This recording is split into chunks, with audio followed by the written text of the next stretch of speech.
Hi, Daniel. Hi. So, Daniel, can you tell me why your bed is in the living room? Sure, Tigger, I'll tell you why my bed is in the living room. It's because this house sometimes is very cold in the other rooms. That's one. Sometimes it's very hot. So that's reason number two. Reason number three. Sometimes I go out and when I come home, I'm so poofed that I just want to lie down. So like as soon as I see my bed, of course, I always change clothes because when you go outside, you pick up people's energy. And so when I take off my clothes and I put on my bed, my house clothes, the clothing I use in the house, then I climb on the bed. Let's see if we're up to four. Another reason my bed is in the living room is because, well, I sleep with three pillows, you see. And the reason I do that is because I got accustomed when I was working 10 years ago or 7 years ago. I used to work two jobs, and at night I always had my security guard chair, and I was always working the night shift like sitting like this. And that's why I got accustomed to always being upright. So like now, the bad thing or what happened was if I lie down flat on my back, then I have a difficult time breathing. Yes, apparently I snore. I haven't heard myself, but apparently I do. And I'm accustomed to sleeping with three pillows on my back. Ah! So Daniel, you got 4 reasons or 5 reasons? Let's see. Well, yes, Tigger. Another reason that I put my bed in the living room is because I was told when I went to childcare settings that we shouldn't have adult furniture. And I noticed that we always had a sofa. I got rid of the sofa because one childcare kid, he said, "You're just like my dad." And I said, "Oh, really?" I sat up. And he said, "Yes, you're just like my dad. He sleeps all day on the sofa like you do." So if I want to be lying down, I got rid of the sofa. And we don't have a childcare anymore. So now I could put the bed there. And besides, it's a big bed. And usually I play with my kids there. I read books to them. Many times I find them playing on the bed. Yeah. So, all right, there's one more reason. I have a friend that doesn't like my bed in the living room. And so that's why I put it there, because it annoys my friend. My friend tells me, "I can't bring anybody over here." I mean, look at that. That bed, you never make it? Hardly ever. I make it sometimes. Um, but that's a reason. I believe that the floor is for walking. And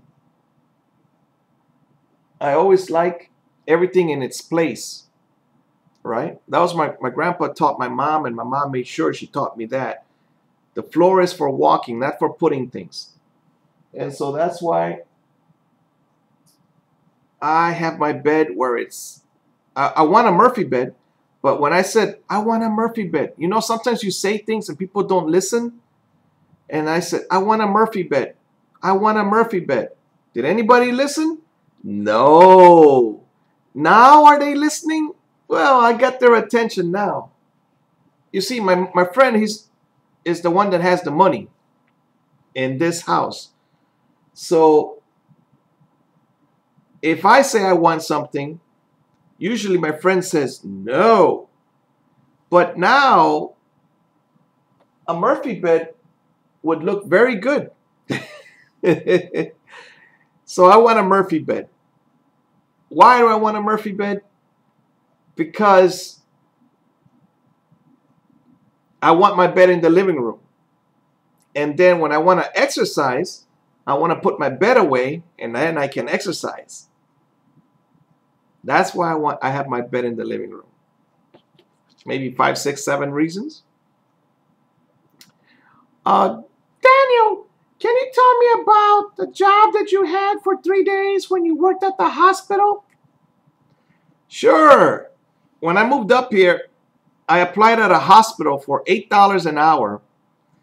And on my first day, I noticed what a humongous hospital, and I have to walk. On my second day, I asked my coworker, what do you do about foot pain? I asked, do you have foot pain? And he says, oh yes, I have foot pain. And I said, well, what do you do about it? And he says, walk it off, keep walking. And back then, that's when I got my first heel spur, right? I didn't know what heel spur is, but it's a tender spot that when you step, it hurts. Oh, a heel spur is terrible, man. It is terrible. It went away finally. I don't know how. I prayed to God every day, and it went away. So, Daniel, what happened on the third day? Well, I was training to be a security guard, and I had to know where the hospital, where the helicopter would land, where to turn on the lights and things like that. But my supervisor, he told me that, I think someone's home, but anyway, my supervisor told me that I should go get gloves from an Army supply store. But these gloves are special, he said. They can help you grab a knife. And so I paid attention to him and I said, what do you mean? And he said, well, sometimes in the emergency room, you get gang members and they're carrying knives and things like that. So what you can do is you can grab a knife with these special leather gloves. I think they're leather. I'm not sure what they're made out of. Gloves. Now, I was about 7 years younger. Let's see. That would be 32, 33, 34 years old maybe. I'm 39, but, you know, depending on when I went to apply for this job. And so I just told them that this job was not for me. I mean, my supervisor, you see, he was 50 years old. His children were 20, 25 years old. He was over 50, that is. Also, he was special, I don't know, special forces, but he was military training. He had his military training, right?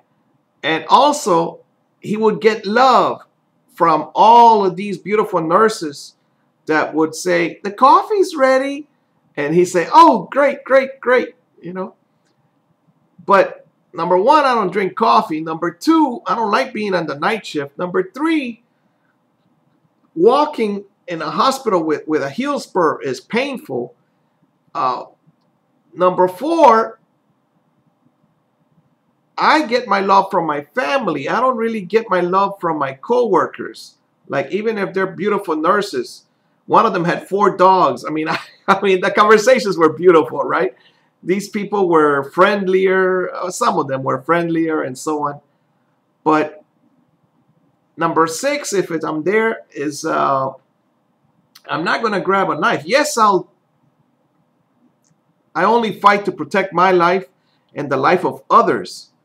But you see, I'm not going to be putting my life at risk. I'm too young right now to do that.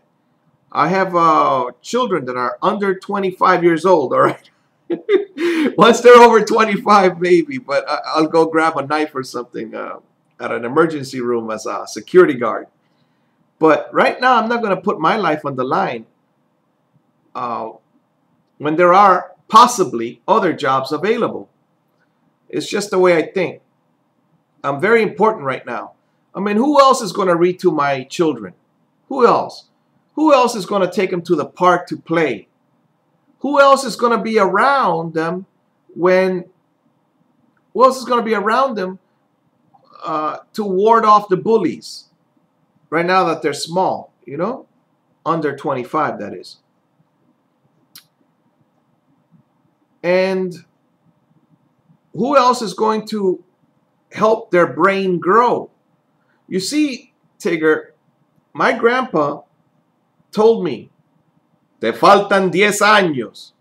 Now, I was about 20, but he told me that I was missing 10 years in my brain, or that's what I mean. I was missing 10 years. I was behind everybody 10 years, is what he actually said.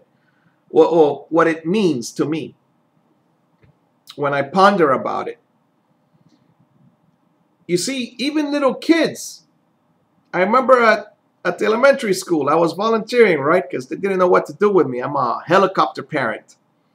I'm always hovering around my children. So they stuck me with kids that are the special kids, the ones that don't learn and don't obey and things like that. And they had a strict teacher. Reminded me of just like my mother, right? But she was, it took one scenario. You know what she told me? She said, Mr. C, you tell the children what to do.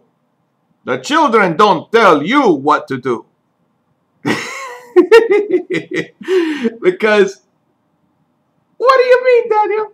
Well, what happened, Tigger, was that the children actually told me what to do. They were now I know the terms: oppositional, defiant, disorder, or basically they're their own ruler. They're their own king. They're powerful. And we're trying to figure. Well, she was teaching the calendar: Monday, Tuesday, Wednesday, and so on. And I was trying to read something or do something with this young man. And I was right in front of her. They were like, let's see, there were two other ladies. One old, one young, one older than the teacher, one younger than the teacher. Younger than me, 20-year-old. The teacher and myself. And I was the only volunteer, right? And then there was another gentleman. He came, but he only worked with the blind student, the one blind student. But back to this young man, she said, the teacher told me, Mr. C, you tell the children what to do. They don't tell you what to do. Take care of yourself and learn to be your own boss. Choose what you're going to do with your life. Don't let people bully you around. Listen to some of them, but make your own decisions.